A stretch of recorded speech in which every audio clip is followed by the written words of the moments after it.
You're listening to a Destiny Park Media podcast.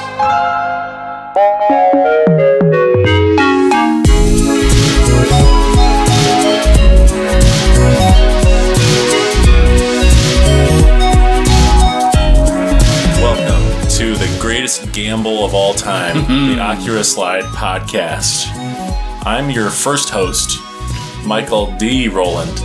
The D stands for degenerate. And my co-host, well, you may know him from a show called the Acura Slide podcast. Please welcome to the stage, Michael K. Jalla. Yes. Hold the applause, please. They applaud. Thank you. They applaud. Are you not entertained? I was going for a Kaiji narrator. I was following that Kaiji through line. Okay. Very beautiful. Then you went to Gladiator. I did. First. Oh, that's right. That isn't Gladiator. Yeah. By the way, anyway, some similarities there. By the way, anyway. Yeah. By the way, anyway. That's the story of my life. Where I try to talk about my own feelings and go, by the way, anyway. Yeah, so. Let's move on. Sorry about that. Yeah. So today's episode is going to be a really fun one. We're talking about Dragon Ball Daima. Mm-hmm. There's been somehow Daima has returned. Daima has returned. There's a line from Return of the Sith. I think, is that the name of it? Some Star Wars movie. Yeah, some Star Wars. Where reference. they go, somehow Palpatine returned, and that's how they explain Palpatine came back. It's really a horrible line, and so that's how I introduced Daima this week. By the way, I know we're not. Well, I don't know if it's a secret or not a secret. We're not huge fans of Star Wars. Have you seen everything that they've done? No, God, no. Okay, no, not everything. You've seen a good portion of what they've done? I've seen the mainline films. Okay. All of them. I stopped watching the TV shows. I never watched the TV shows. Correction. Okay. I said, I'm not going to do this.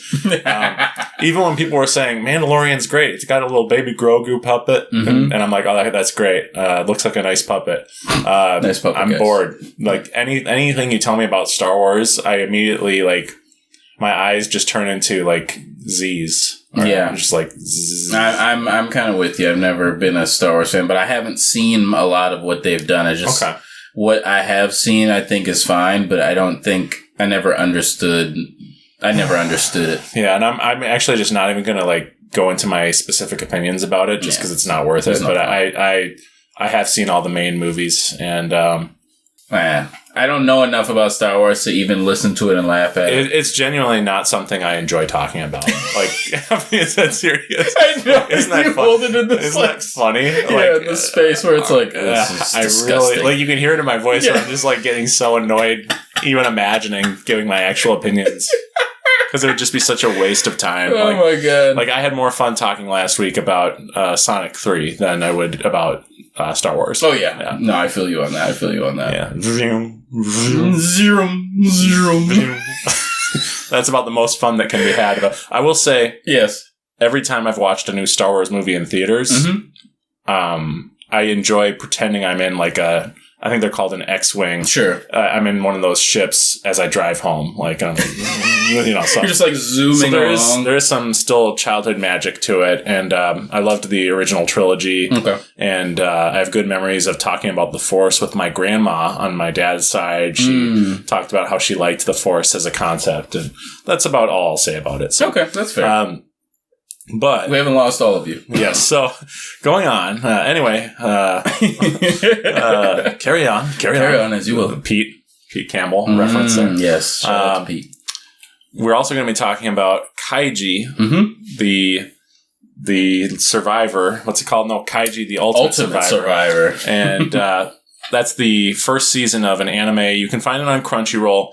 I won't say how I feel about it yet, but it has ruled my life for the past few weeks. I remember I got into Hajime no Ippo. Yeah. Or rather, I watched the first 3 episodes of that because you had sort of a craze about that show. Boxing fiend.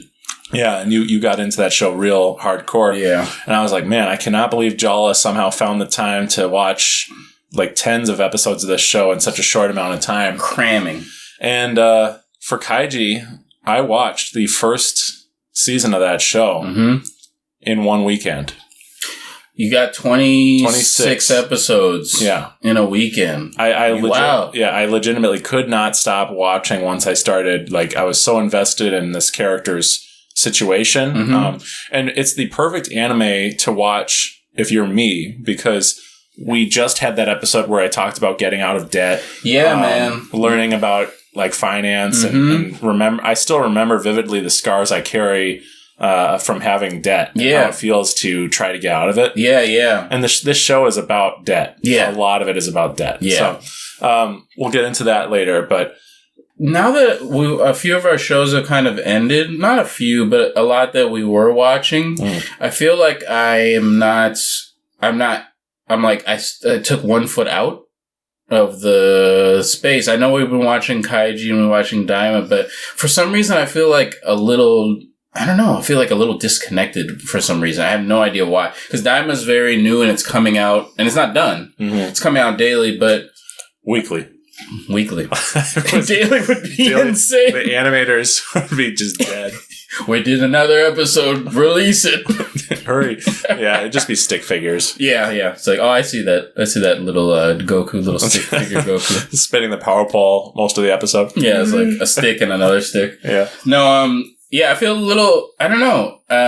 Maybe it's because, and I haven't also been watching, I haven't been watching Ippo a lot because I moved on to like the second season of that.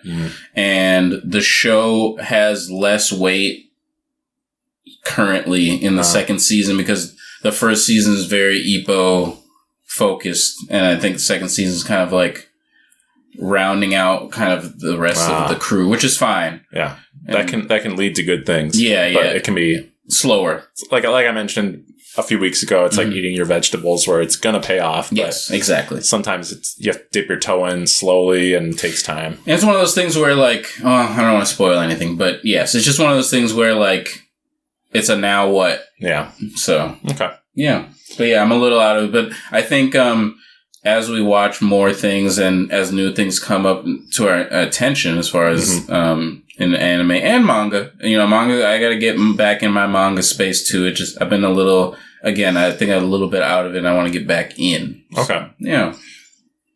Not much of a icebreaker. I'm kind of talking about what we're going to be speaking about, but that's kind of where my perspective lies now before we like get into these very specific topics for specific anime. I see. Yeah, yeah. For me, I have...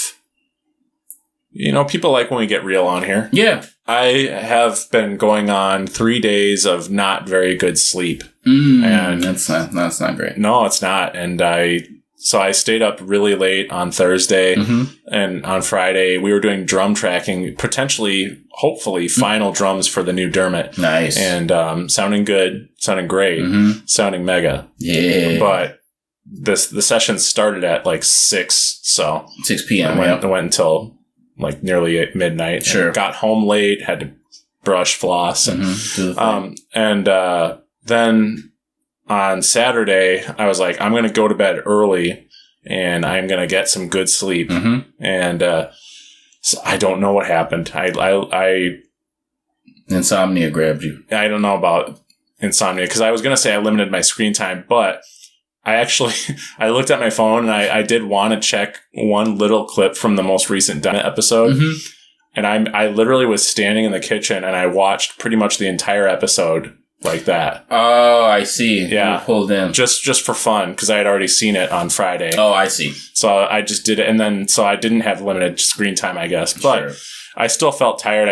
I didn't take a melatonin. Maybe that's what did it. But so I went to bed, and my poor dog, I kept having to jostle her out of her sleep because I had to go use the bathroom and just couldn't sleep. So, and my point is that I'm not like having the best weekend or having the best last few weeks because I've been on what's called escalations at my job for 2 weeks in a row, which we usually do 1 week in a row, but for scheduling reasons, I had to do 2 weeks. And annoying. Yeah, not so good for the old mental health, but I'm very proud I accomplished it. Like when I logged out on Friday, I was like, hell yeah. Nice. But yeah. Definitely good. So I would say that Daima was honestly one of the highlights of my last week. Oh, nice. Okay. Yeah. It genuinely was...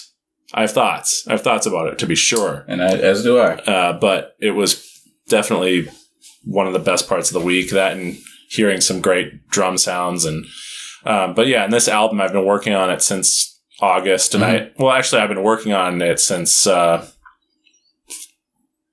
like late 2023. Yeah. So, yeah. But in terms of recording it since August of 2024. So, anyway, I'm looking forward to finishing that. And it's something that requires commitment and strength of will and positive attitude and inertia. Sometimes I don't have all of those things at once. Oh, yeah. That's definitely true. Sometimes I get crabby, but it's okay. I do a much better job of voicing how I'm feeling and talking about stuff, as you know, as we've been sliding into Akira. We truly have. So, Dragon Ball Daima. It's been fun to listen back to these episodes as I've edited them because it's been the story of us having really high hopes. Yep. And feeling good about genuinely getting really into it. And just gradually losing hope. Fading.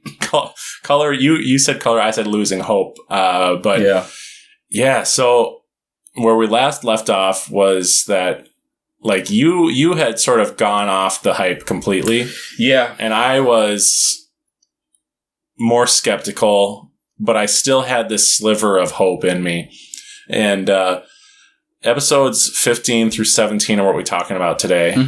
And I would say episode 15 killed me. It killed my hope for the show completely. And episode 15 had Goku and his friends in the first demon realm, and they were fighting Goma's forces, and there would be a way to make that interesting. And they had top animation talent working on it, and they really tried to, like, say, hey, this is really difficult.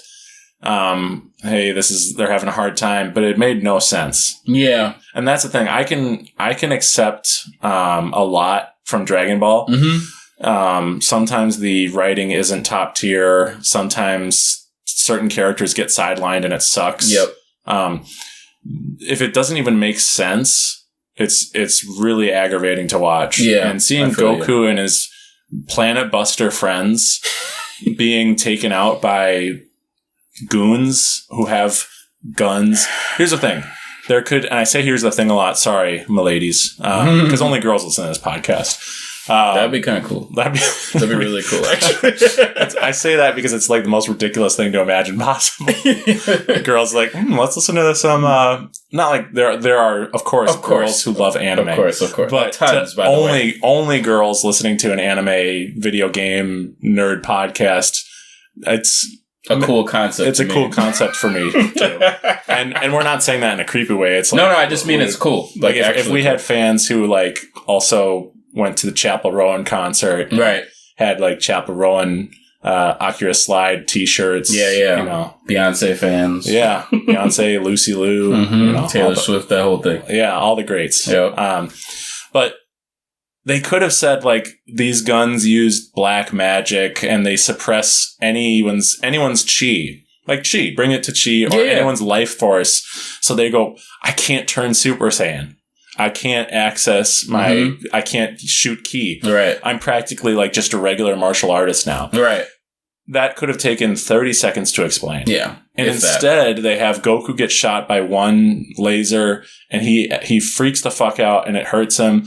And then Vegeta says, it's not going to work on a Saiyan like me. That's the actual way that Crunchyroll translated it for some reason. Yep. And bro, he needs us. He gets blasted and owned, and he asks Goku for a revive bug from one hit.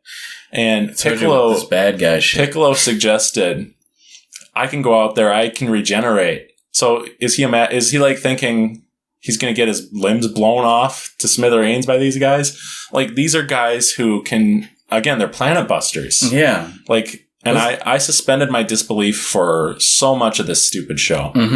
And it doesn't make sense. It's beautifully animated. Literally some of the best artwork on the show is in this episode. It's really good, yeah. And it sucks. It's a horrible thing to watch. It makes no sense. Goku, Piccolo, and Vegeta get saved by Pansy's dad. horrible, corny, and also one thing that the community did talk about, and I agree with, is that there's a scene where they destroy one of Goma's tanks, and it's victorious. There's happy music, and their plane gets destroyed, and the music, it's literally like a record scratch moment where the music stops immediately when their plane gets destroyed. And then it turns out they're fine. They're on the ground.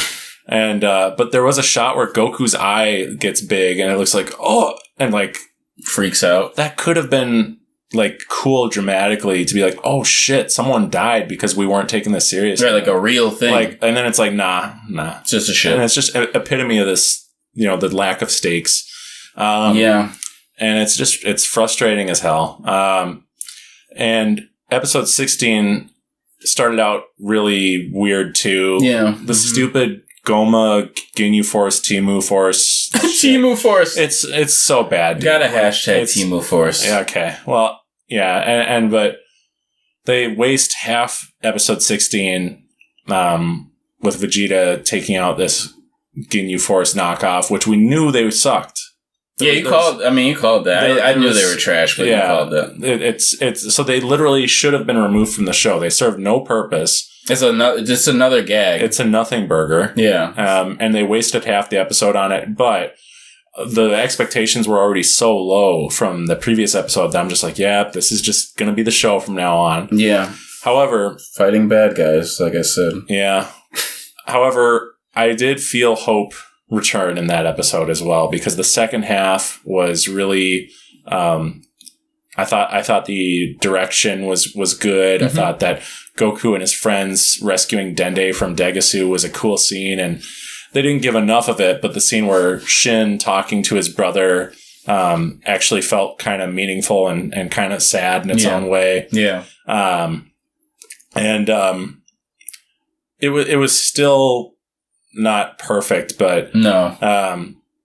It drags a little bit, that episode. Yeah. Also. But there was something there. There was something there where it's like, and then Goma getting the third eye.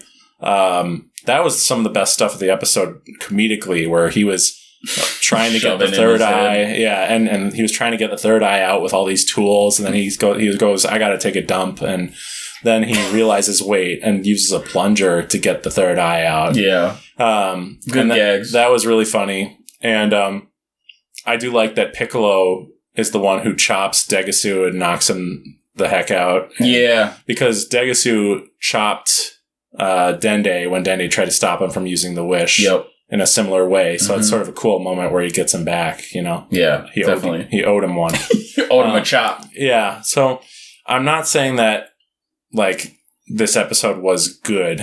I would say it was half solid. Like, yeah, there were like these solid episodes of Daima in the first 10 that were like not amazing, but that were like, entertaining enough. And I thought a lot of this was entertaining enough. Are we aligned on our thoughts on episodes 15 and 16? Yeah, I just the show kind of the show for 15 and 16 just kind of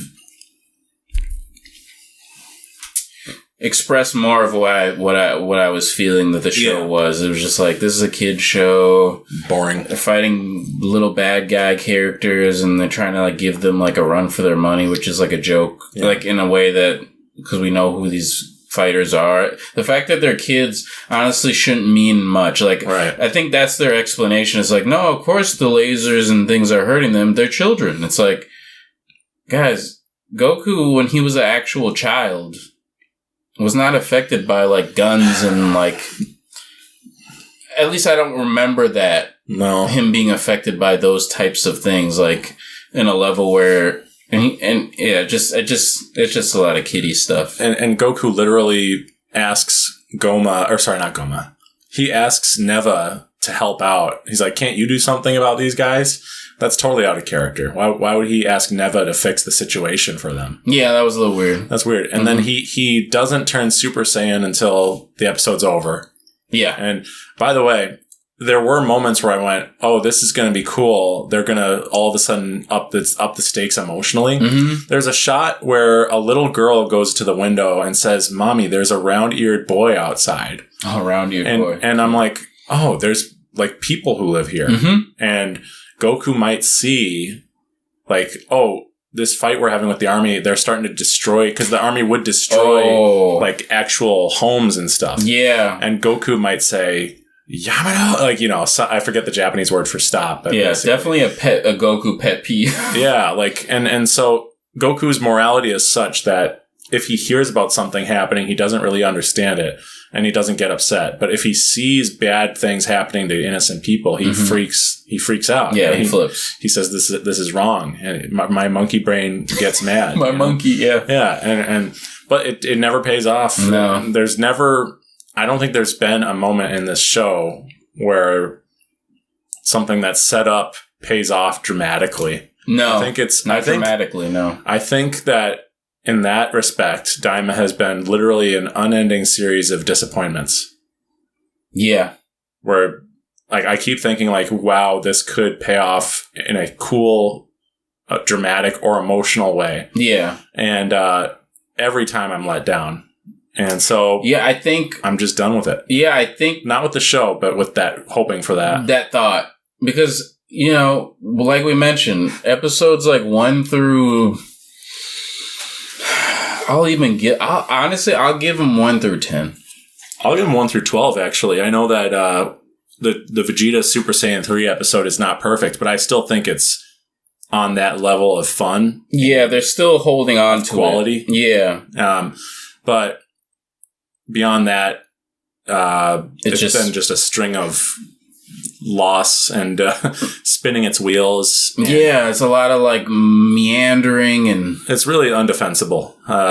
You know, my thing also is, guys, you have 20 episodes. I know. It's not like you didn't even ask for 26, which is like the general like mini-series season. And you're fucking around. Yeah, it's so weird. On the back end of the series, like I'm it's like, brutal. What are you doing? Like, it's just so brutal. I think they had to add episodes at some point that they didn't know what to do with. Yeah, and it's like, and then we get to the last episode, or the latest episode, episode 17, and now we get,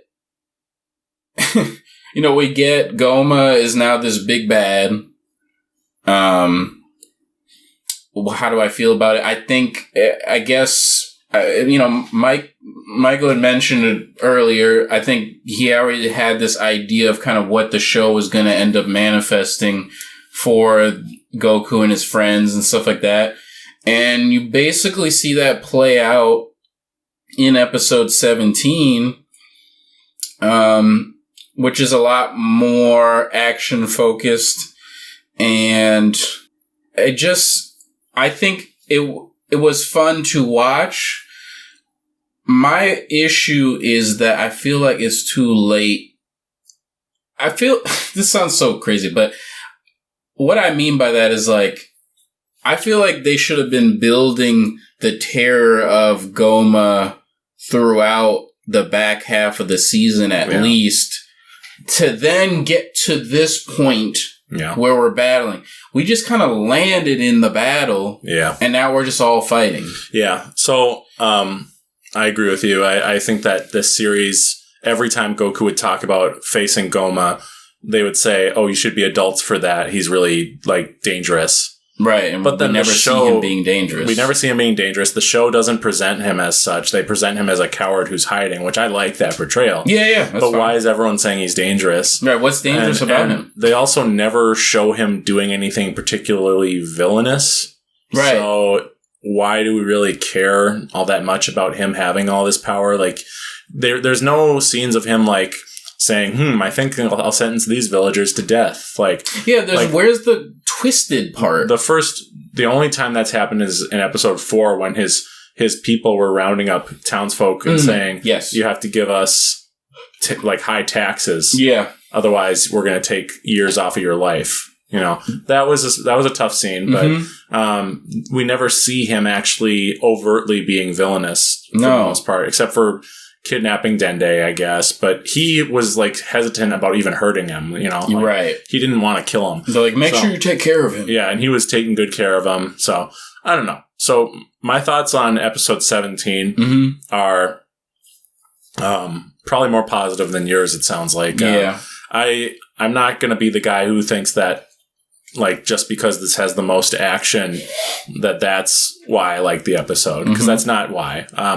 I do think this has a level of care put into it that is much higher than the last 4 episodes, probably more. Yeah, 5 or 6. Yeah. Probably better than the Vegeta Super Saiyan 3 yeah, episode. I would say so. So I really like it genuinely. And the thing that frustrates me is I wish that Daima had actually, like, if these episodes had to exist, which they didn't, but if they did, I wish that it had more episodes. Right. Which I never thought I would say, because I didn't even want this show. Like, this show is not what I wanted from Dragon Ball. Right. But I've had a good, like, open mind about it. I've given it chances. Yeah. But there's so much we don't have right now that I'm really kind of pissed about. Yeah. So one of the things that I thought would pay off is Goku and Co. finding out that Glorio was working for Aransu. Oh, right. It could come up in the next 3 episodes, Probably. but why would it in the middle of a battle and not right before they started fighting? Now it just is weird that, like, Glorio doesn't even seem to act like he's working for her. Like, he's like, what's she planning? Like, he's like confused. He's not acting like, oh, there's my boss, I gotta play it cool. Like, right. There's no subtext. There's no subtext. No one's acting like one of the worst parts of the last 4 episodes is that people don't act like they're real characters or real people. They don't even act in an understandable way. Like when Goku fell off the ship after being zapped by that force field, and nobody interacts with the moment. Like, Vegeta and Piccolo do nothing, but also they don't seem to even notice anything. Like they're like NPCs, like in a weird way. Yeah. So, and we had complained about that during that episode, mind you. So. Yeah, but so what I like about this episode is the Shin conversation or Nahare conversation with his sister is much better than the one with his brother, Pegasus. Yes. I love that conversation, and Shin does his smug smile that he did in the Buu saga when he met Goku, and that's a good reference. That's not like an overt, goofy Sonic Adventure 2 reference like Sonic 3 did. Or like No Way Home is full of the goofy, over-the-top references where you go, shut up, come on. Like, you know what I mean? Like, there's stuff where it's like most fans don't know. Like, I didn't notice at the time. I saw a YouTube breakdown later, and I'm like, oh, that's cool. They did that. That's nice. When Goku and Majin Buu are fighting, Goku in the background is running up and down those hills. Yep, I saw that. And that's a Chala Head Chala reference. So yeah, that's really cool, too.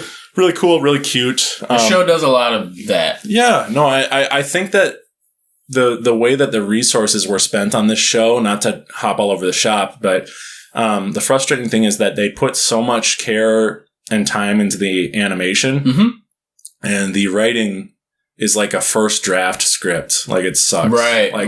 Like, there's scenes I love, but overall the level of writing here sucks. I think that's my main issue, is because episode 17 is a good episode, but I'm already sour. Yeah. Like, I'm already sour, and so, like, you gave me something that was cool, but, like, that just leaves me with, like, a blank face. I'm like, okay. A cool episode does not undo the damage that's been done by a month of missteps, you know? Right, and my whole thing is, like, why did you wait to cram everything in the last 3 episodes of the series? Like, it's so weird. So, with Dragon Ball, I will say that a lot can happen in 3 episodes. I understand it. And potentially, they could have story beats that happen in these 3 episodes that, like, tie everything together. But it does feel like we are so far away from the world of the first 10 episodes and the tone of the first 10 episodes. Oh, yeah. And it may not even have any dramatic, like, cool moments. Like, so So I like where we're at now, but I don't like how we got here. No. I think there's missed opportunities everywhere. Like Goku versus Majin Buu, love it. Should have been its own episode. Yeah, like, should have been its own episode. Should have happened maybe like 3 or 4 episodes ago. And that should have been like the first thing they did when they got to the first demon world instead of fighting idiots. Seriously, like, and like that there's no storyline to their fight whatsoever. Like, Goku doesn't win over Majin Buu or get to know him or say, hey, I like chocolate too. There's no relation. There's no relationship whatsoever. And that's the best part of Dragon Ball is like Goku meeting people while fighting them and learning about them. And by the way, we got that in the first 1 to 10-ish learning episodes. more about Gloria. Yeah. He softens towards them. Now he's a friend of theirs. Right. And he likes them. That's why it was fun in that first batch. So this is fun. Yeah, I love the second half of this episode. Like, not just I love it. Okay. But there's a world where like Goku actually got to interact with the first Tamagami more, and he got to know Majin Buu more, so that when they save him at the end, it has more weight. It's still cool. I still accept it and say that's cool. There's no weight. There's no weight to it. It's just like, oh, they're fighting with Goku. That's cool that these two characters are fighting with Goku. Thanks for helping. Yeah, thanks for helping. They just kind of like him, I guess, now. Right. Oh, no, or they're not being forced, but it's what they should do. It's what they should do. It's a common goal that's happening right now. There's no relation, though. The vagary of the writing in this show is Dragon Ball always has vague writing, but I get really pissed that we have no idea why we're fighting Goma. We have no idea why or how, like, what's Aransu's wish? She just says she wants a stronger demon realm. Okay. What is the third? And she wants one that the outside world will bow down to. Okay, great. What do you mean? Right. Are you running that world, by the way? Or where do you stand? And she says, no, but probably. Yes, that's the energy. Yeah. Maybe at some point. The third eye gives you unparalleled strength. What do you mean? That was the thing that probably pissed me off the most about. But they keep explaining it, and it gets. It's not justified. Though. Yeah. It's like, why does he have all this power? This is what happens when you try to cram it all into one episode at the end of the series. Yeah. Like, why aren't you building what the eye is? We hear about it, but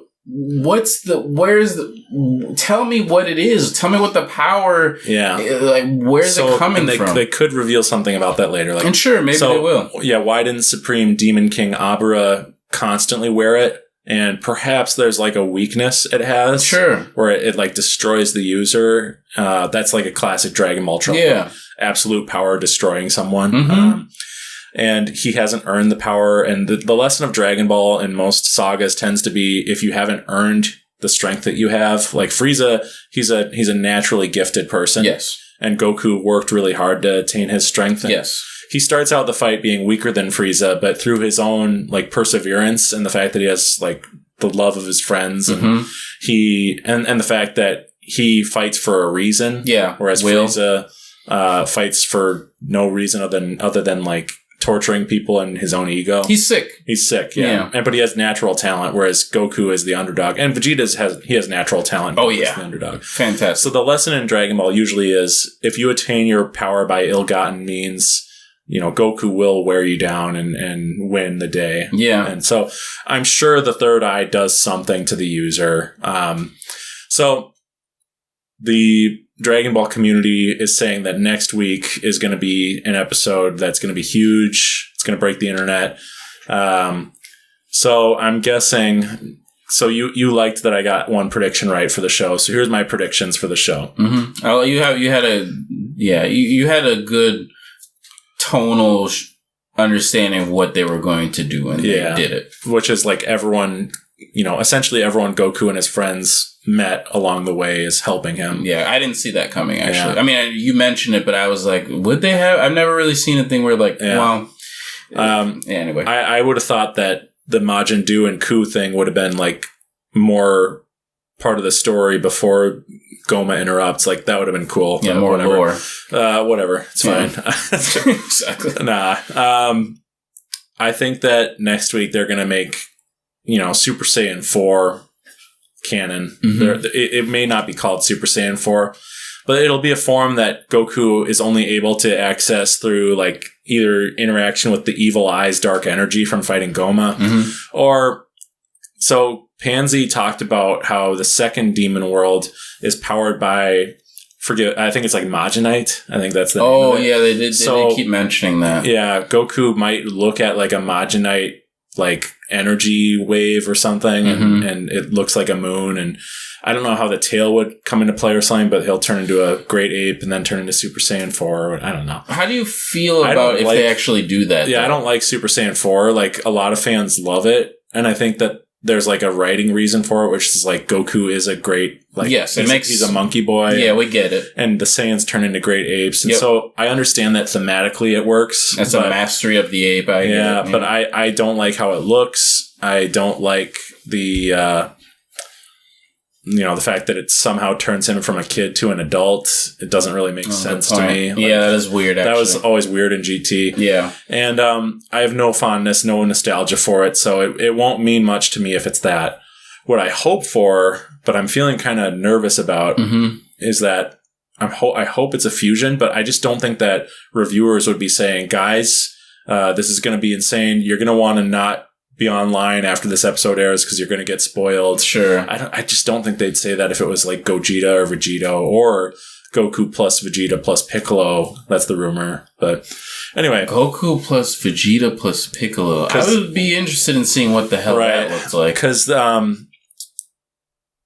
haven't been positive about this episode very much, but the fight scene at the end is fun. And there's a shot where Piccolo and Vegeta do a like drop kick together. That's like the first cool thing that they've done together ever, probably. That's very true. And but it's so quick, Yeah, and that was one thing I was excited about for Daima, was that Piccolo and Vegeta were getting some time together. So it's like, oh, they could get development together, and it's like, no, they're just sitting there with their arms crossed, like they both do the same pose, even. And I don't like it.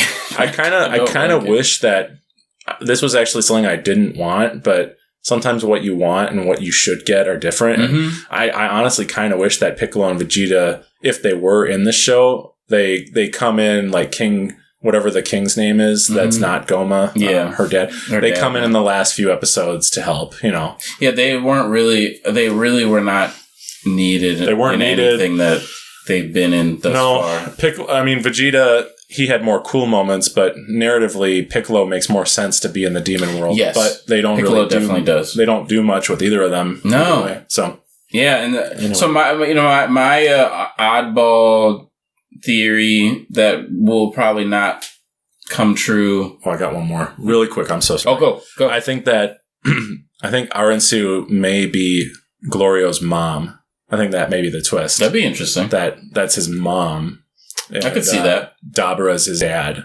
Because the reason why I say that, this is not like me being a prognosticator. Apparently in a Dragon Ball game, some of the dialogue has people saying, don't you wish that Dabura had a son? And that dialogue was added after Glorio was added to the game. Interesting. So, trying to put in some little like Easter egg shit. And doing too much. Yeah, I would say so. That would explain why he's not acting like she's his boss when he sees her, and he's like, if you're around your mom, but you don't want people to know she's your mom, you're going to kind of act kind of weird, I guess. And he's kind of just obeying, like a son would do, just obeying what she's asking him to do. Yeah, kind of cute. It would be kind of a cute reveal. It would be a cute reveal. I believe so. But I like her as a single mom with the Majin brothers. That's fun. The Majin brothers. So anyway, you had a prediction. I'm sorry. It's not much a prediction. I'm just seeing a lot of nods to Super in episode 17. It's true.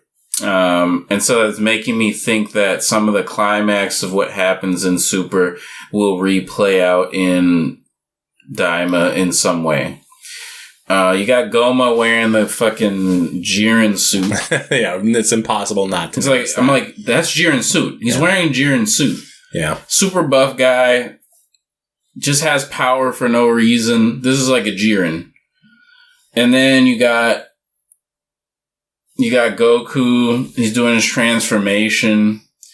Does that mean that I don't think it's possible. So what you're not going to see, well, what I believe you should not see is that I don't think we're going to get an Ultra Instinct because it's not, that wouldn't make sense. It wouldn't make sense for what they say this timeline is. Right. But I think you will get maybe a similar battle where he then has to push himself and maybe it turns into Super Saiyan 4 or something crazy like that. You remember when he's fighting Jiren and like he basically gets beaten and falls and then he turns into Ultra Instinct. Yeah. There's something like that I feel like is going to happen to Goku where like there's going to be something where he submits or something and then he transforms into something. Just because there's a lot of I'm seeing a lot of nods. The Piccolo and Vegeta kick thing kind of reminds me of the 17 no, not the 17. It kind of reminded me of like the Goku Frieza double punch or whatever that they did against Jiren. It kind of had that energy too. It wasn't as impactful or big or anything like that. Yeah. So I'm just seeing a lot of super nods, and maybe they'll start doing more hints to it. I think ultimately probably what we probably will see a fusion just because the fusion characters are. I don't remember which one is the most popular out of the fusions, but because I'm not that deep into fusions, honestly. I do like fusions, but I'm not. I was never really huge on them. I think Vegito is more popular than Gogeta. Yeah, Vegito. Yeah, yeah. I think Gogeta is my favorite. Yeah, for what it's worth. I think that will probably happen. They hint about the bag falling. I know you mentioned that. Yeah, so you had worried that they weren't going to use the fusion bug. You had said, I'm worried they're not going to use these concepts. And when I saw that fall out of his gi and they didn't show it landing somewhere. Right. I got kind of worried about that. So I will say, when Vegeta asks if he has a bug again, near the end of this episode. And he genuinely looks kind of like hurt, and he genuinely looks like he's going to pass out. And when he falls and Goku reaches for him, that's like the best dramatic character acting the show has had. Yeah. Like, I genuinely felt bad for both of them. And when Goma lifts Goku up and flips him over and has him trapped, genuinely, I felt something. That was good. And so that's when Do and Tamagami 1 save Goku. Right. So I know we didn't get there. I hate how we got there. Yeah. But it's a good scene. I'll defend that scene. I'll defend the second half of this episode and say, God, this, fantastic animation and good choreography, good character moments with all sorts of people. And I wish we could have gotten there a better way. Yeah, better way, more lore. Yeah. More setup. There just wasn't enough setup for it, I think. Yeah, I think that there could be, still some great episodes left. I hope so. I hope that this is the beginning of a similar stretch of great episodes. Yeah, we got 3 left. Yeah, because if it's just action for the next 3 episodes, essentially, then it'll look cool and I'll be entertained, but it'll be empty. Yeah, I think that's I think that's what I think we're going to get a lot of action. Yeah. There's a balance where if there's, action plus story, it could be awesome. It could, yeah. But yeah. Yeah, it'll be similar to what maybe happened in Super in the way that they had the Tournament of Power and that was like a big thing. But a lot of what happened before well, that's not even true. There's spots in Super that I like that before the Tournament of Power too. So I can't say that, but it's just, 20 episodes is just too tight or too small. What they needed, I think, for this show is that, I think we even talked about it when we first talked about this show. I said 20 episodes is nice and tight.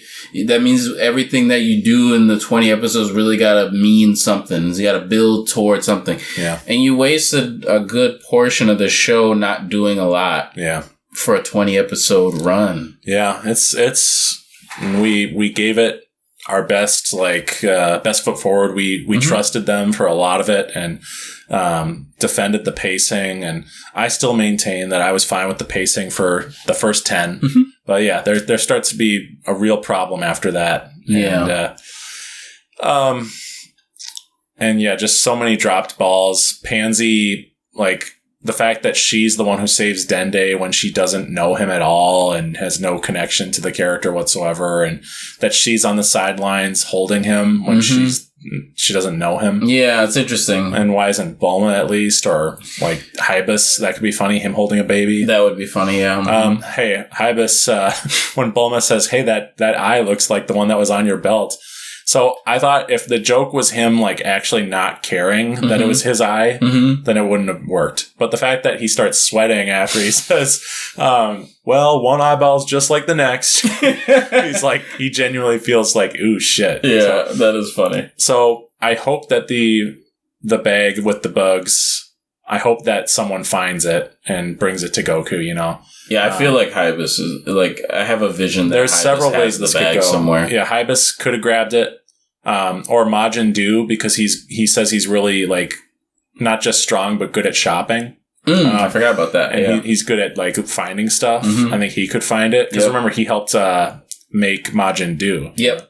And then it could be Pansy because they like giving her stuff that is stuff to do that's not combat related. So yeah, and honestly, I like Pansy. I like her as a character. It's just that she hasn't done a lot. She's been out of the picture for so many episodes because of Vegeta and Piccolo. You know, they took time away from Pansy and Goma, or sorry, Glorio. Here's the thing, though. Remember, I told you before. There's too many. Yeah.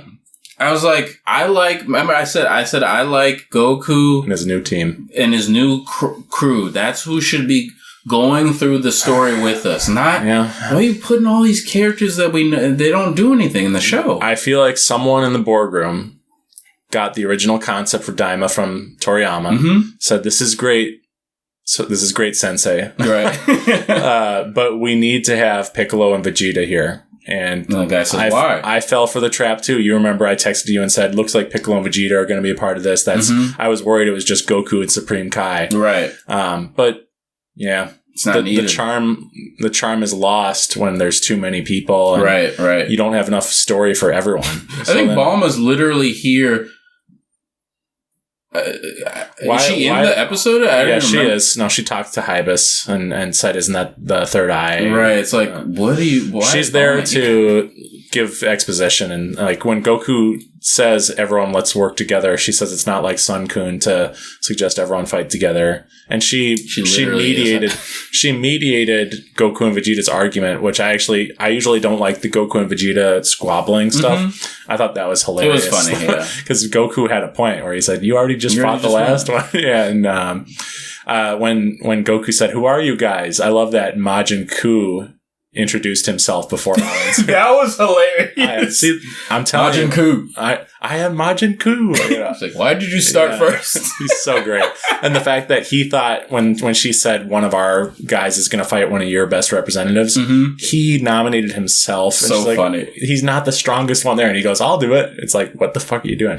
They are funny. If you pull back a lot of the stuff that's going on, that is a funny crew over there. Goku interacting with them is very funny. And by the way, Do is awesome in the fights. Like he's super helpful. Yeah, in terms of like wrapping Goma up in his arms and super creative stuff they're doing with his body. Yeah, manipulating his body. And then there's the scene where Goma is using telekinesis to get rocks all over the place, and Goma or Ku and Do have to like destroy all these rocks, and Goku, Vegeta, and Piccolo flying towards him. It looks like a movie where like Goku's having to dodge rocks and kick them, and then Tamagami 1 slices through a giant boulder that's about to hit all three of them. Yeah, you got to give props to the animation team and the choreography that's being done in these battles. That's been top notch. I've never not said that. It's a huge victory production wise. Yeah, but they did it. Yeah, story wise, it's just they must have gotten like really embarrassed by Super's lackluster animation, and I understand it, and the fact that it was a meme online. So they learned from that. Yes, but they did not learn seemingly from like the bad writing from Super, and I talked about how I may like this more than Super, and the writing is better, but I think a lot of the writing in this is actually worse than Super at some points. Yeah, because they just didn't continue that same... It just really makes no sense a lot of the time. Yeah. Like the power stuff, like in Goku and the false tension of them not transforming to their like strongest forms. Like they had Goku say, guess I have to do this for Super Saiyan 3. Like, okay, it's a last resort. I get it. But why would they not immediately be in Super Saiyan 2 at the very least? Like, and I don't like that energy. Like, yeah, I guess I have to do this. Why would he not go Super Saiyan 3 when everyone else is with him so that it's like it tips the scales even more? Like now it makes no sense that Goku by himself at Super Saiyan 3 will do better than all these people at once who are like near that level. Yeah, it's like... And Super did stuff like that too. Yeah, it's just I don't know. I don't like that decision. Yeah. Goku's always done that, always been... Goku specifically, that's his style generally, is to like wait until the last minute to go more powerful. Yeah. But the other fighters aren't usually like that, and I don't know, it also just takes away the tension when he's just saying like, I guess I'll turn into Super Saiyan 3. It's like, okay, it's not even fun that you're not being pushed, you're just saying like, I guess. Yeah. I will say, that Super Saiyan 3 has always had massive drawbacks. That's what makes this form kind of interesting. And it burns through energy more than any other form of theirs. So it is like a last resort type of form. And so I think that's what they mean by him saying that. I can see that. Like, I have no other choice. I think he says, I have no other choice. Right. So, yeah. But I follow you. They don't really, they're not consistent about like Super Saiyan versus Super Saiyan 2. Like, nobody turned Super Saiyan 2 in this fight. Right. Anyway, it's not worth getting too into, but we'll see what they do for the last 3, and we'll talk about it for sure. Yeah, and, but yeah, it's just this may be my favorite like episode in terms of, because the first 10, it's really like a flowing story, and like there's not really.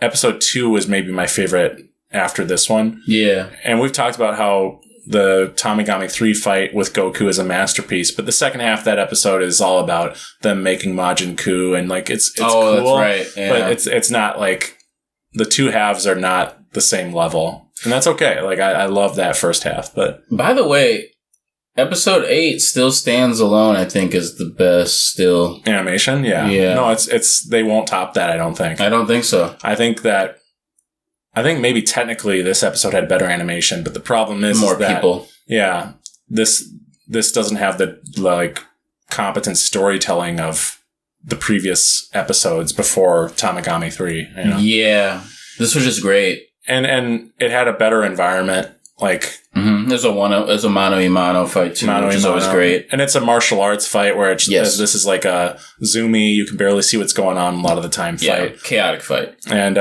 I do understand the appeal of like if I had different forms to measure myself as a martial artist and go, oh wow, I was able to push this guy back in my base form. I get where he's going. Yeah. So but when it's like a all-out war, that doesn't make sense anymore. No. And so... Yeah, it doesn't. So, yeah. And then, we'll get to it. Well, I did see an interesting quote about making sure that you don't let your speculation become expectation. Yeah. And I think we may have done that with Daima.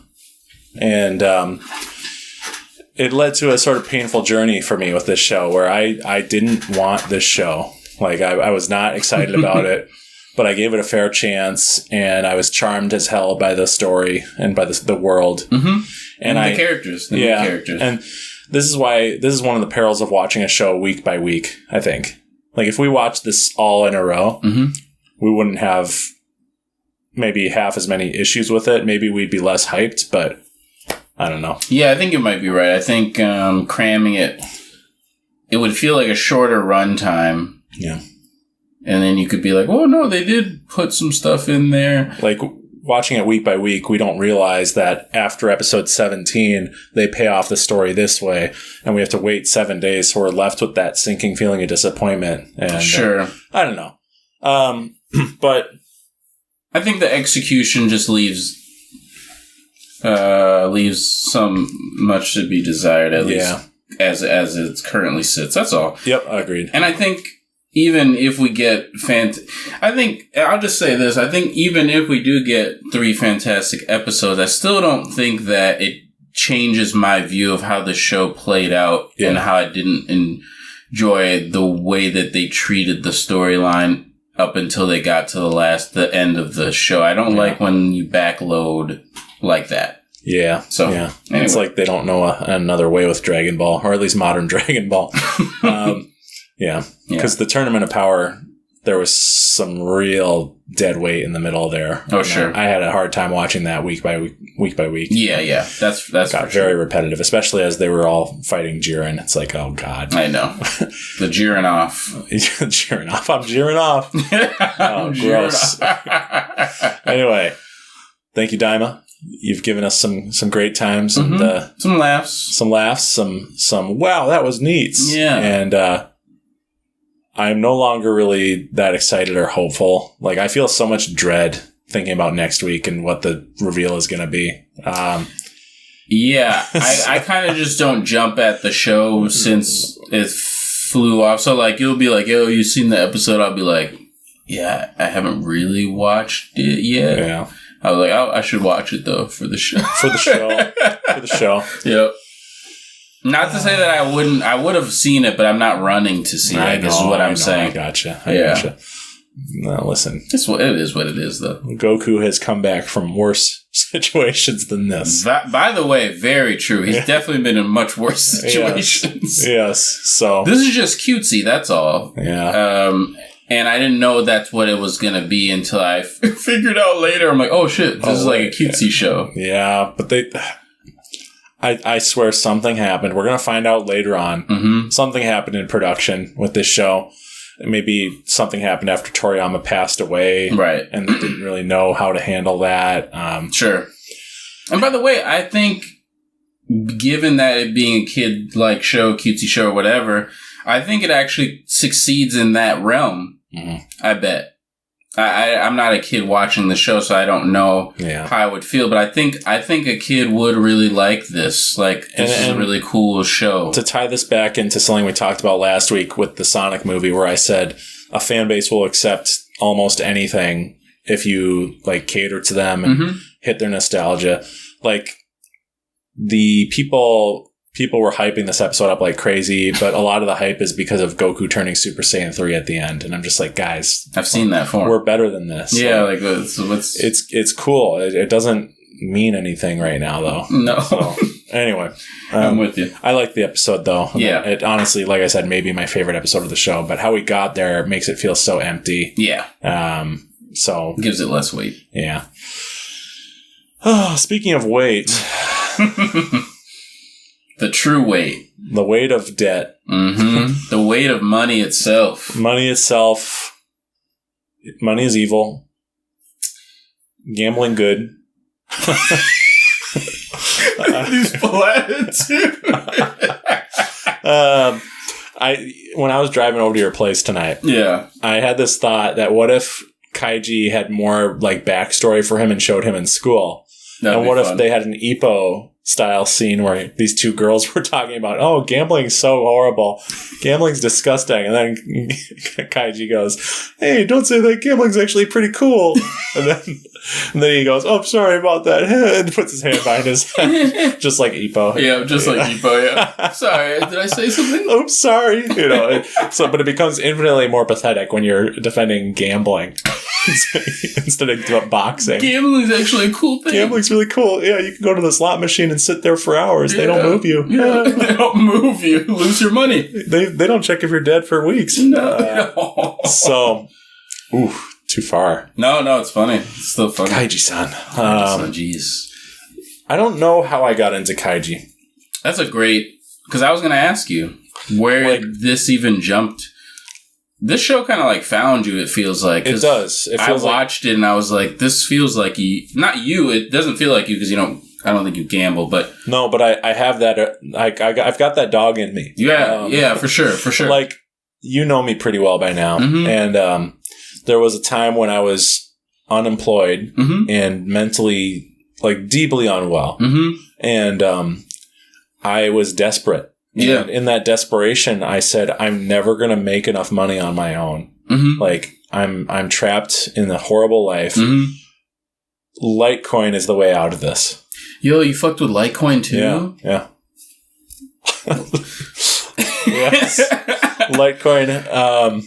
I fucked with it all right. We're Litecoin simpaticos again. So what I've never told you, I don't think, is that I managed to raise another $10,000 back in 2017 through 18. Nice. I didn't know it was an emergency fund, but I'm like, I gotta raise $10,000 for some reason. I had no direction though. Sure. But I did it. Okay. And I quit my job like soon after. And my solution was, okay, we just had the Bitcoin like boom. In 2018, early 2018. This was a light boom. Late 2017. Yeah. But so I said, I'm going to buy $10,000 worth of Litecoin.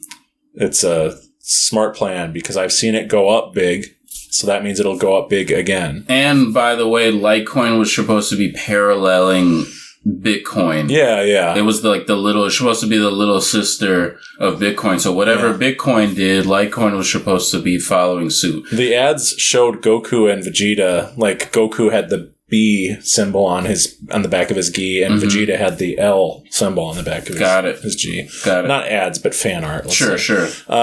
But yeah, so I did that, and it was through, of course, what's it called? Coinbase. Yeah, Coinbase. And Coinbase had a rule back then that once you bought a coin, there was like a holding period for like 9 days. Yeah. And I bought a coin, and I'm conflating it with when I bought like just one coin. One Litecoin. One $368 Litecoin or something. Sure. So when I bought the one, it happened that the guy who created Litecoin announced that he was liquidating all his Litecoin because of a conflict of interest. And people took that as FUD, fear, uncertainty, and doubt. And they said, oh, he's selling them off. They're worthless. Right. And so they lost their value like a ton at that point. Yeah. But I was like reading the Litecoin subreddits and stuff. And anyway, so I'm like, oh, this is going to be used all the time. Yeah. It's gonna be big. And so this is smart. And I remember thinking the same thing. Yeah, but I put my life savings into Litecoin. And I believe it never recovered back to where it was. I think maybe it got back to it in like 2020 or later on in 2021. 2020, 2021, it started to get back up steam a little bit. But because of the pandemic, I think. Yeah. But it was not smart. And I was reading the subreddit, and I realized, thank God, like, I think after 2 weeks, I started to realize, oh, these are cult members. Like, they're getting angry at people who sell and saying this is the future. Yeah. And it seemed like a real one-size-fits-all approach to how you handled crypto. And like, you're part of the family if you have Litecoin, and it's weird stuff. So I sold, and thank God I did, because it mostly just went down from there. Yeah. But anyway, I have that urge in me, and honestly, while I was watching this show, I won't spend too much time on this, but I started watching videos about like Wall Street bets. Oh, sure. And stock options. Yeah. And man, the temptation is real. Yeah, stocks is I have an interest in stocks as well, but I never had the finances to play in the realm of stocks. I actually have a few little things, but I don't have. If I had more funds, I would be playing more. Yeah, I just have not been, and I think it's something interesting to learn about and interesting to play with if you want to. But it shouldn't be your... It really depends on where you're coming from, I guess, honestly, and how much you have and what you want to do with it. But yeah, if it's money, the classic saying is, if it's money that you can afford to lose, then go ahead. Yeah. Do what you will. Go nuts. So for me, that would be like $20. Mm-hmm. I don't care if I lose $20. Sure.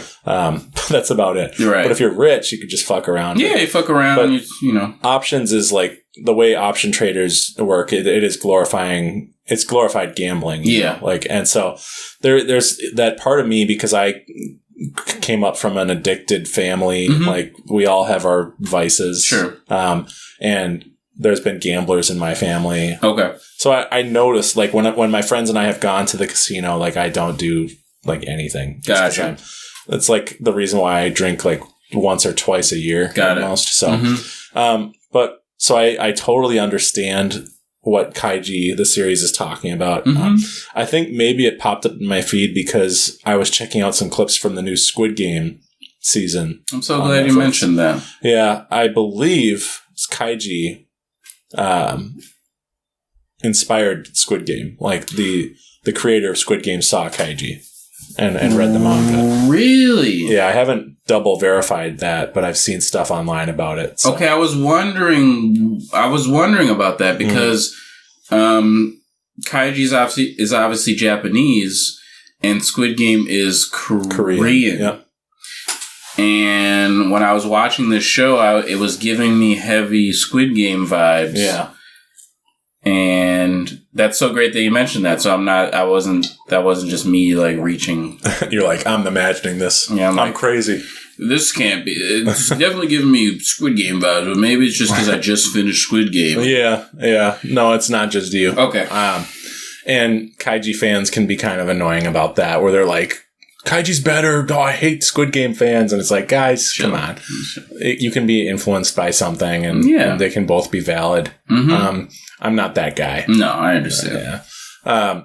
But I do think Kaiji is better. but I don't go and tell you that. Except in a roundabout, friendly way where I smile jokingly. It is better. It is better, though. Chad. I become a Chad when I say that. You gotta do the Elon laugh after you say Kaiji. Woo! The jump and weird stroke face. Stroke face. That's exactly what it is. Oh, Jesus. No, he's a good guy, though. Yeah. But, Good times.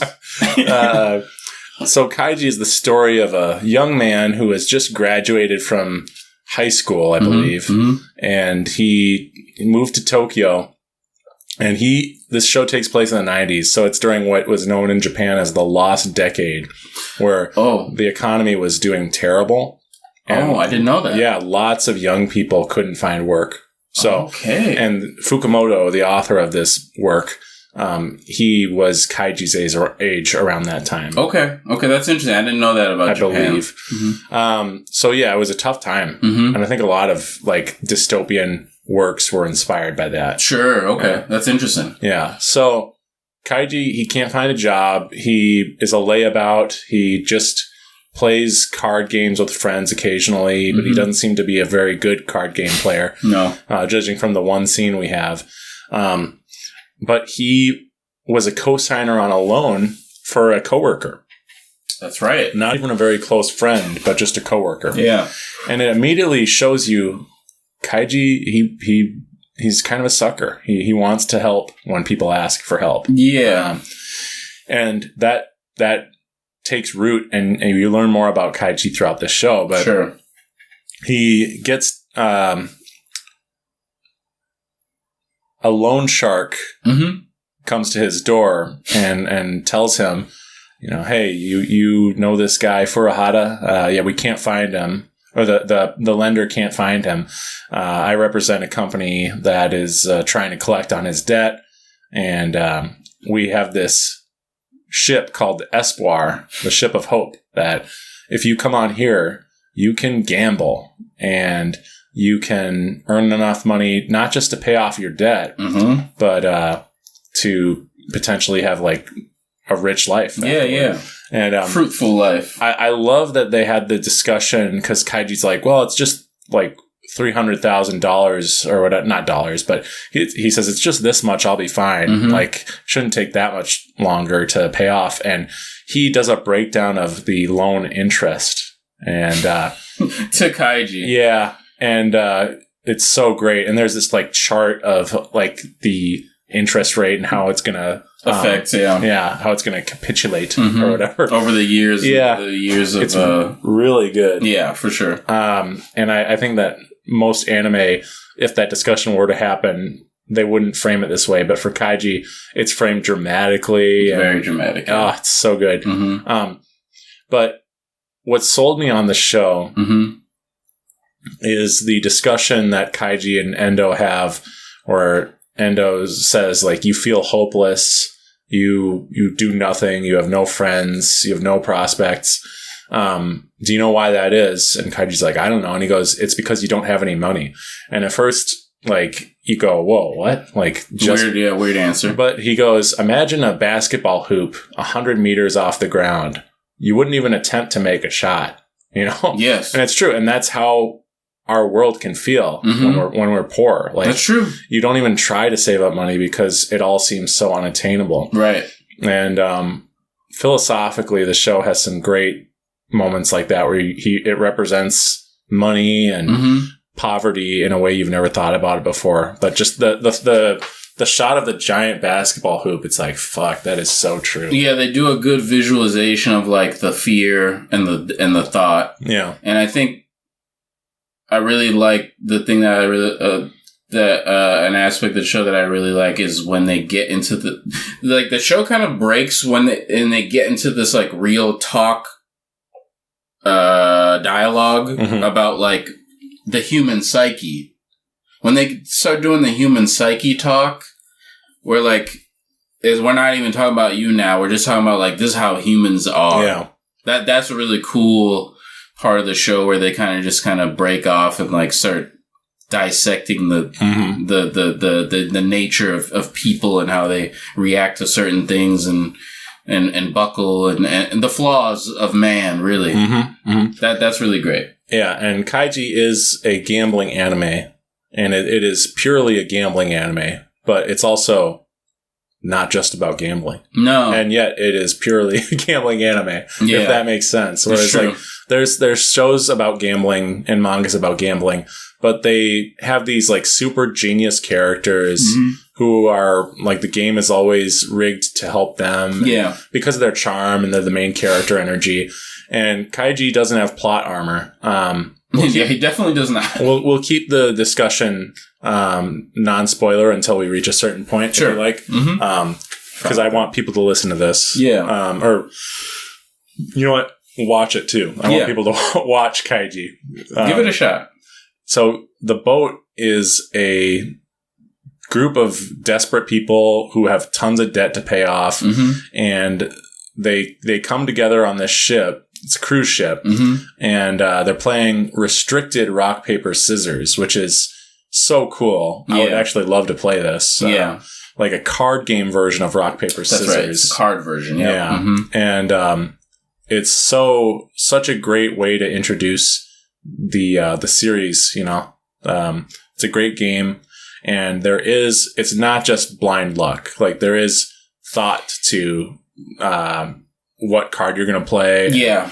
Like, yeah. This was the thing about that first game, is that I was watching Kaiji go through these mental gymnastics. Yes. And I'm like, yo, I don't know if I could do this shit. Like, there's so much the thinking. I don't know if I could think that far, like, to just be like, okay, this is how many hands is left. We got this.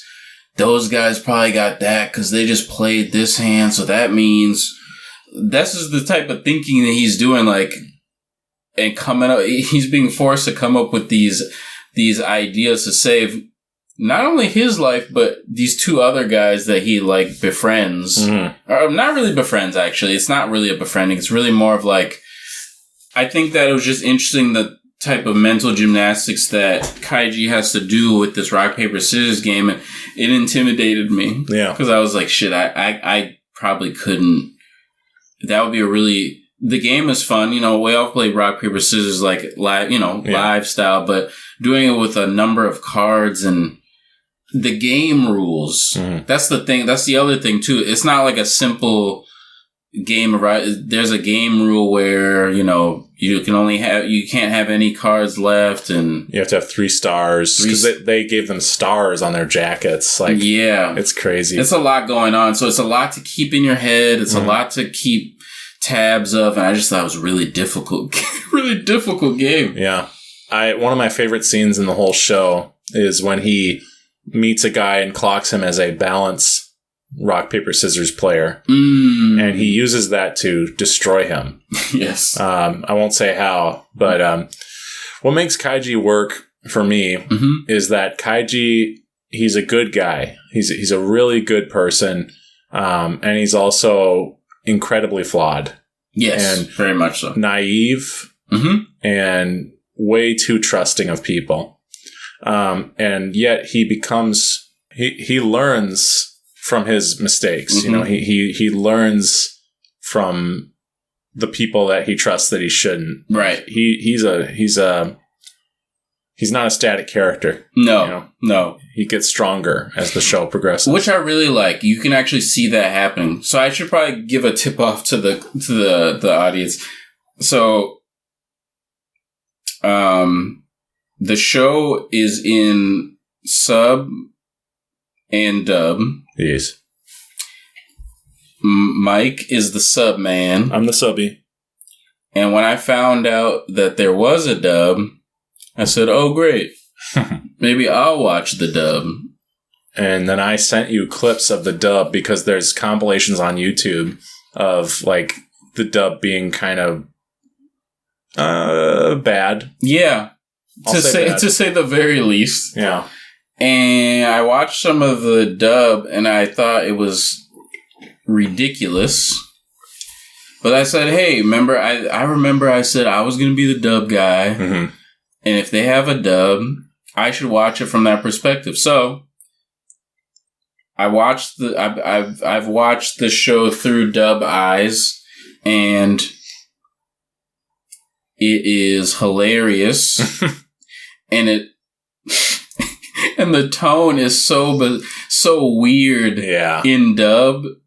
And I had watched a few episodes in sub, and I noticed right away that the tone is so different than the sub that it's almost like a satire. Yeah, it's like an abridged series, you know. Like an abridged, like literally. Fans got together and made jokes about the series. And yeah.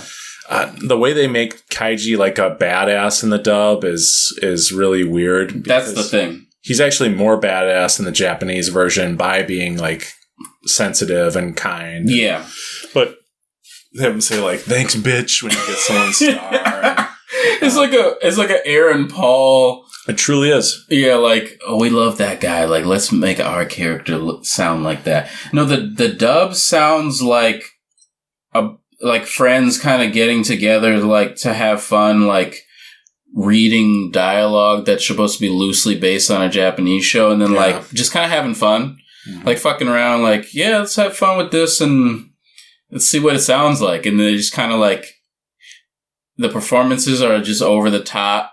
Yeah. The narrator is, like, the weirdest sounding narrator, because he's, like, speaking in, like, Shakespearean, and it's, like, very dramatic, like, really, really dramatic. Like, so, but the cool part about me watching it in dub is that after you get over the ridiculousness of the performance and the tonal shifts, I can actually see through all of that and see what the show is. But it's funny to watch it from that weird angle, because like the energy of the show is a lot lighter than what the actual sub version of the show is. So like it's not as, it's trying to be dramatic, but it's also being too weird and goofy for it to really set in deeply. But I'm able to read between the lines of that and still understand what the show is trying to do. Yeah. I just thought it was an interesting way to view the show. And to be honest, it actually took a couple of episodes to really get me to sink its teeth in. It took a while for me to really bite on the show. And then I think it clicked with the whole thing about the Squid Game thing kind of clicked, and I was like, oh shit, this is kind of like a weird like Squid Game type vibe that I'm getting from the show. That's interesting.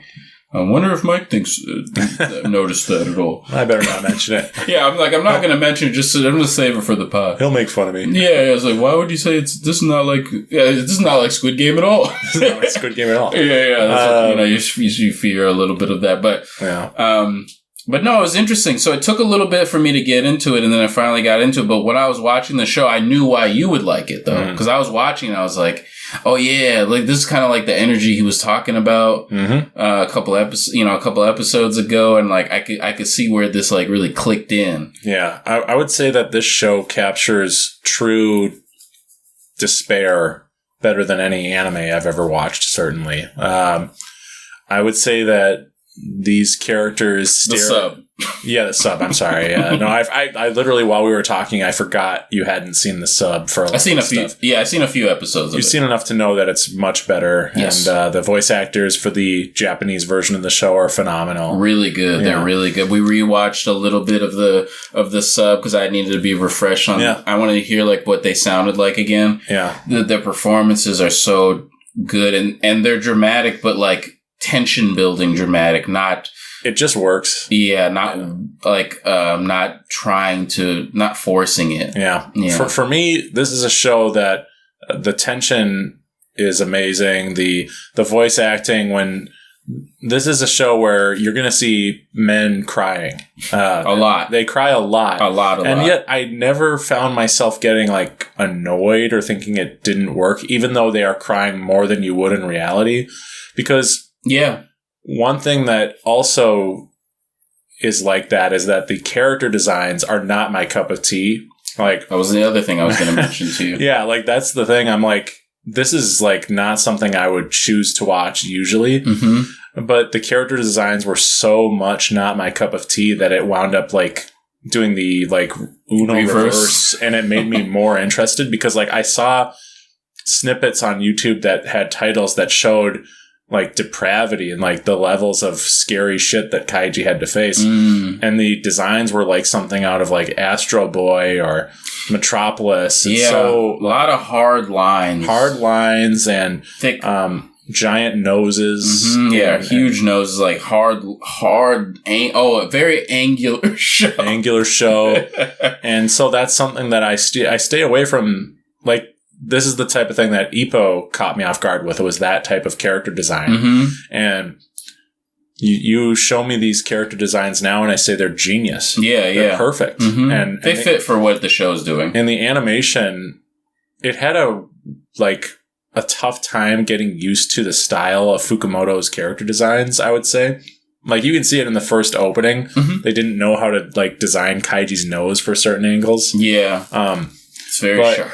Halfway through the first season, the animation becomes insanely goated. Like, in my opinion, mm-hmm. like they take shortcuts for like the boat is CGI. There's a bunch of CGI in the show. Sure. Another thing I don't like, CGI in anime. Oh, that's a good point, actually. Yeah. But for this show, it is a drab world that they live in. It's mm-hmm. a dark world. Yeah. It's ugly and yet they have hope. Yeah. They find hope in this world. Yeah. And Kaiji is like the hope vessel, you know.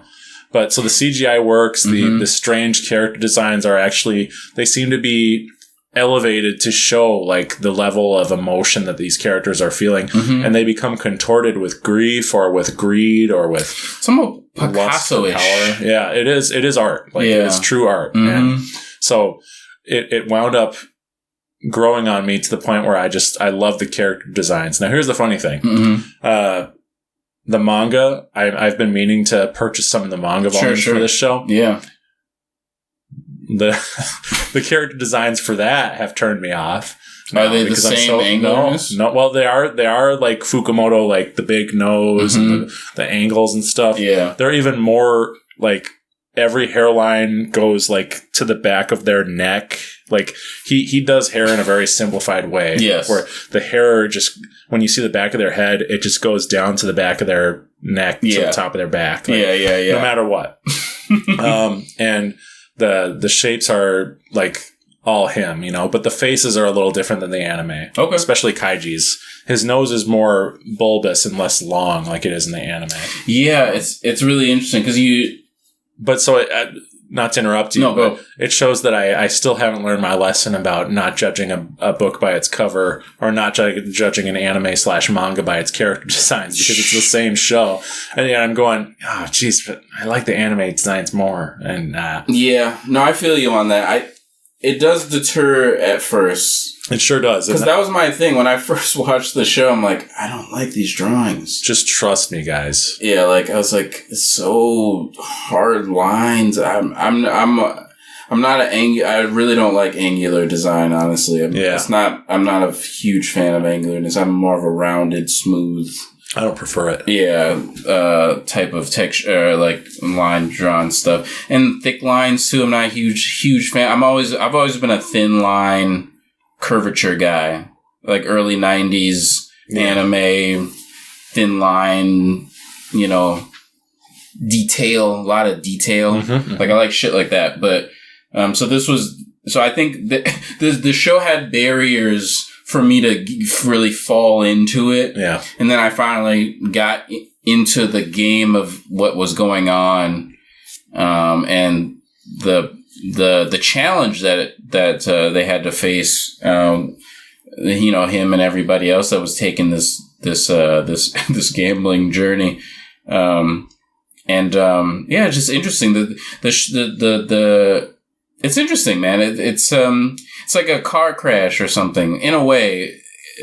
It's more than that, but it's a very interesting show. And I just think that, there's a lot that can be gained watching the show because I think it has a lot of cool concepts. Yeah, 100%. And I think that its greatest weaknesses become its greatest strengths over time, in terms of the designs. Sure.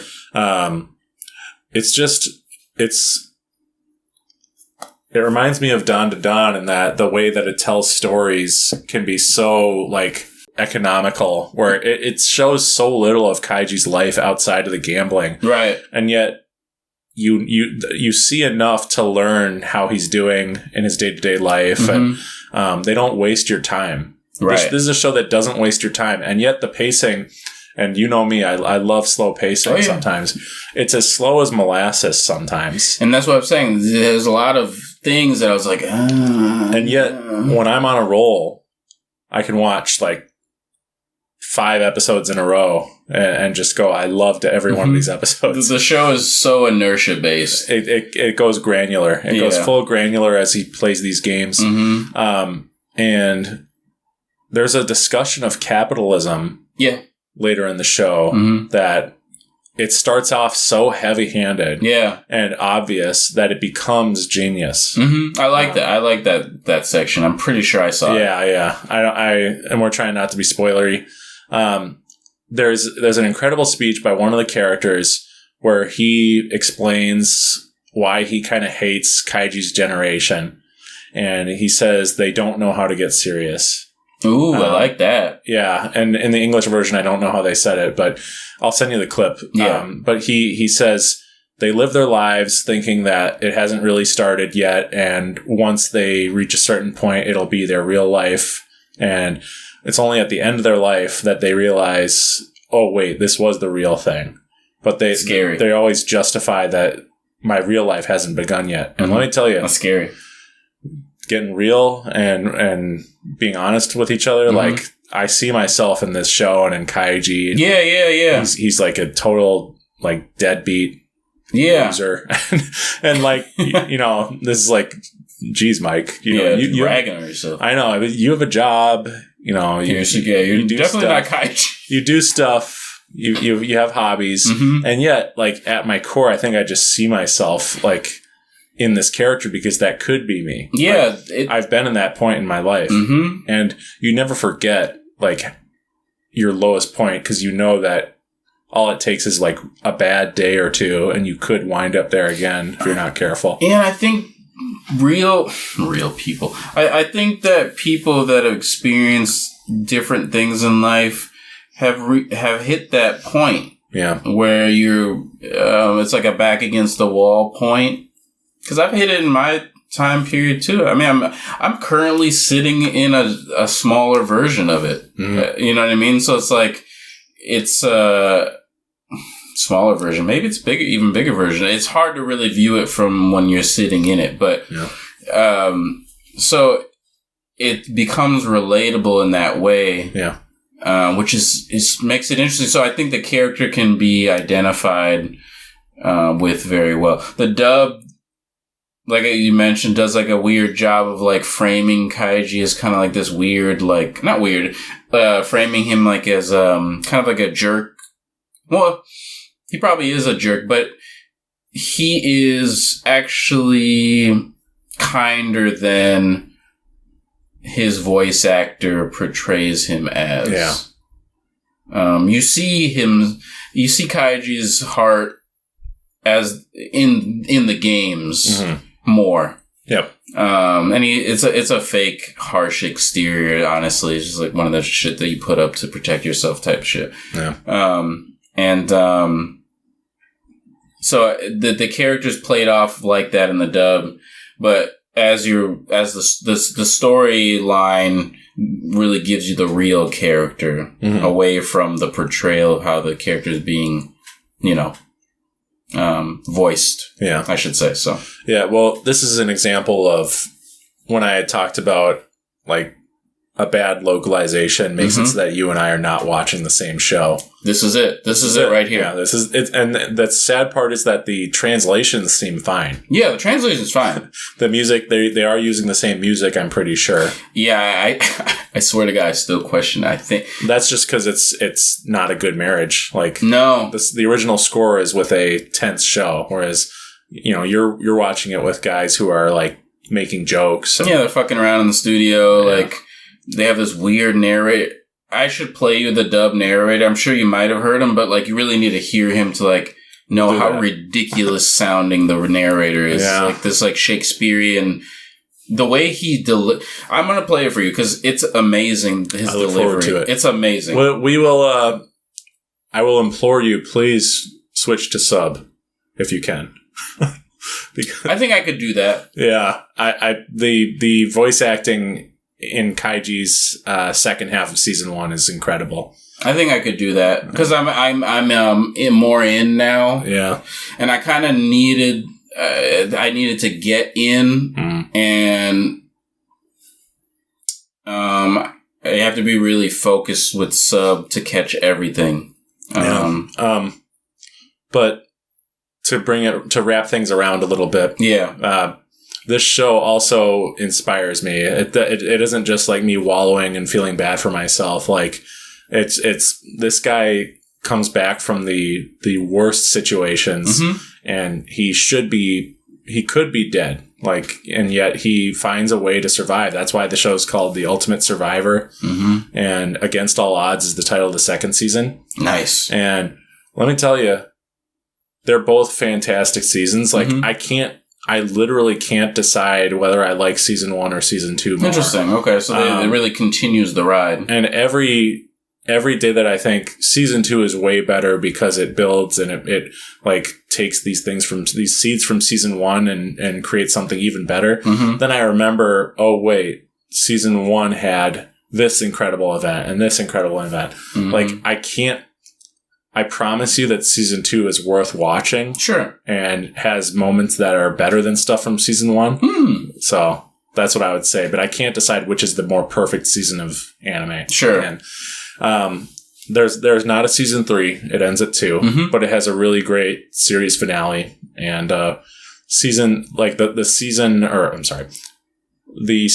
that comes after season 2's ending, they did actually... they put it on pachinko machines in Japan. So the season, or not a season, but I guess storyline. So the way that the mangaka for Kaiji did his series is that he basically created, you know how there's Dragon Ball, Dragon Ball Z? They did that for like the arcs in Kaiji, where there's one called Kaiji, the Degenerate Gambler, I think. Kaiji Against All Odds, Kaiji, the like blank arc, like. And like, so the volumes all have that title for volume 1 of that arc, volume 2 of that arc. So, gotcha. So the arc that follows where season 2 of the show ended, because Kaiji's still going on right now. The manga is still coming out. Oh, the manga, yes. Yeah. They only have 2 seasons of the anime. Yep, but the manga is still coming out. It's crazy. The show was not a massive hit, and yet the manga does well enough to just keep going on forever. Make that make sense, huh? I mean, it's like a book, a book being better, and you just might as well follow that versus like the the adaptation that people are like lukewarm about or whatever the case. The live action movies did better than the anime too for some reason. Really? Yeah. Now that's interesting. Yeah, it's weird. That's really weird, actually. Because the anime, as I've discussed, I think for me, it's like perfect. Like I love Kaiji. It's in my top 5 favorite anime now. Ooh. Yep. That's fancy. Yeah, I know. That's super fancy. You and I have both, through this show, because I wouldn't have watched it without this show, I don't think. We've both found these influential, life-changing series. Your Ippo over there, punch in the air. Yeah, I love the Ippo. I'm still high on Don the Don. Yeah, we wouldn't have watched that if not for this show too, I think. So yeah, because it was about, and like I said, if I was out of the loop like I continued to be, I would have completely missed it. I'm too old for all this anime. Yeah, and I don't even know if I would have, bit the bullet on. I wouldn't have on that or Ippo. I wouldn't have. I mean, you sent me the thing, and then I thought about the show. I wouldn't have rethought about it unless I saw something that would remind me I should watch this boxing thing. Yeah. No, I'm grateful. I'm grateful for the show. I'm grateful for you. Appreciate you. Yeah, it's if it wasn't for this show, I wouldn't have watched this show. I'm pointing to the phone, but it's I'm talking about I wouldn't have watched Kaiji if it wasn't for this show, and I love it. So that's great, though. I think it's great that we've had some victories. Yeah. Oh, absolutely. You have a show that really resonates with what your current mission was and is, and it speaks to maybe like the dark side of that. And I think, like I said, when I watched it, I was like, I could see this connection. I see what's going on with this, but it's fun. I think honestly, from like a normie, like, non-nerd person, if you liked Squid Game and you're like craving for more like that type of risk reward money system. Oh yeah. Kaiji's a good like animation version of that to get into. Yeah. It's just difficult. The dub, if you watch the dub, you probably will not enjoy what you're seeing because the performances are so weird. You'd have to be weird enough to you would have to laugh at it at first and then like it find its way into like to liking it. Yeah. Which is kind of, that's not really, that's kind of what I had, but not really. I wasn't laughing. I was just kind of appalled at how weird it was. And then I was like, okay. No, I mean, yeah. Kaiji, the Japanese version character is phenomenal. Yeah. And he's not badass all the time. He has badass moments. Yeah, yeah. He also has like groveling, pathetic moments.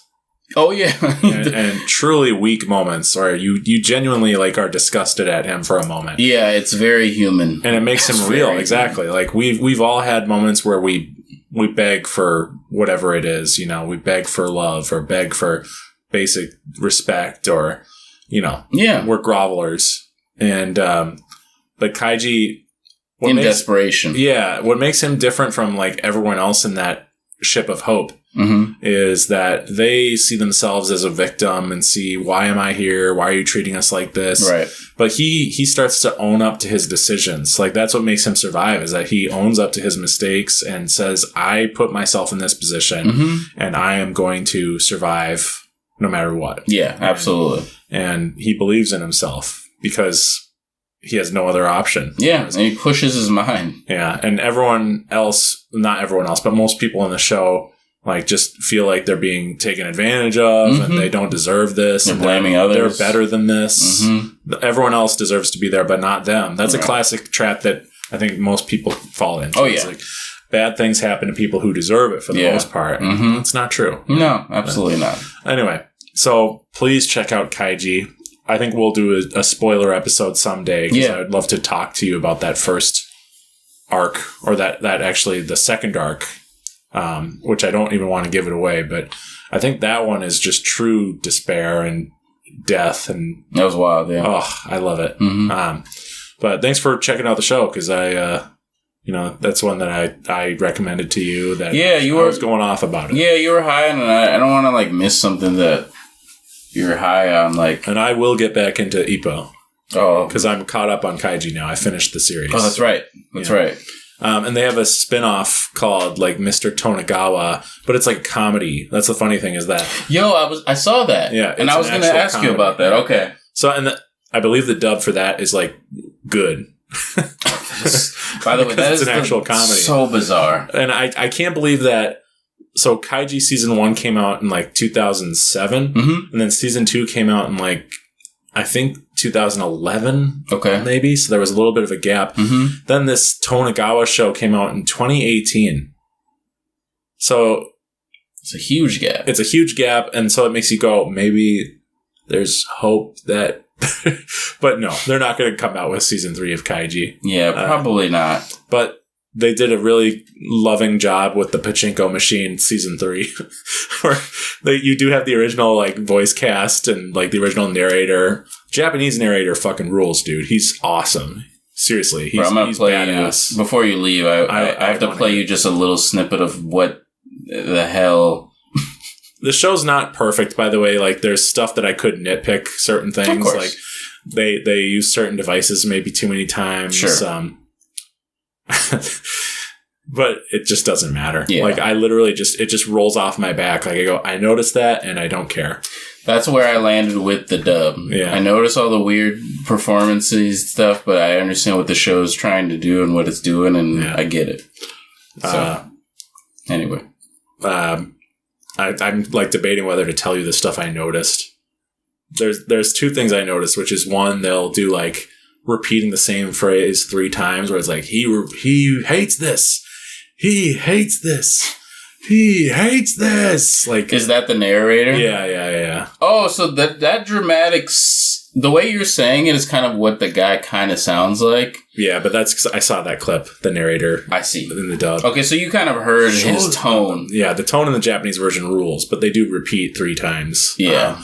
And then the characters will say, Kaiji-san, a lot. Like, they do say that. Either in concern or, like, tearfully, like, rooting for him. Kaiji-san. Oh. My last thing. Yeah. I've never seen more crying in an anime or really any media. Truthfully, I swear to God, I've never seen this much crying in a show. It's so like, it's not funny because it's really dramatic and sad. It's only humorous because it's so egregiously it happens so much and so often. And it comes so easily, like, not easily. They're in a tense situation. Yeah. And so, like, but it's a cartoon.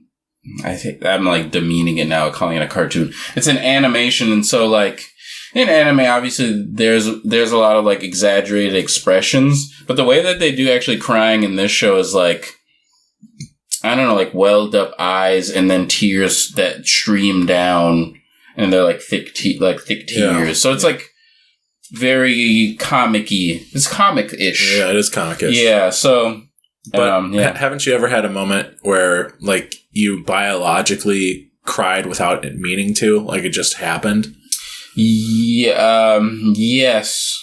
But I don't have enough of those. Yeah. I'm lacking in that. Me too. I don't cry as much as Kaiji. Kaiji. There's a compilation of all the crying scenes in Kaiji, and they call him Kaiji in that.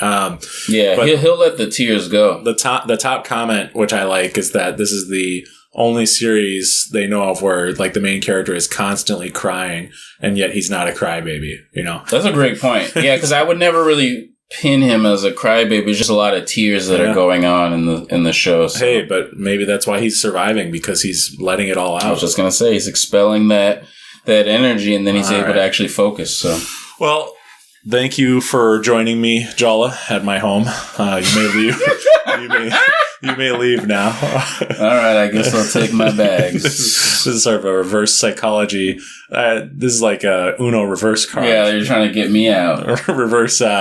This is restricted Uno. That'll be restricted Uno. Go. We'll do a Kaiji arc. We'll write one. That would be interesting. Yeah. But all kidding aside, don't cry. We'll be back next week with another episode of the Akira Cry podcast. Yeah. I was your host, Michael D.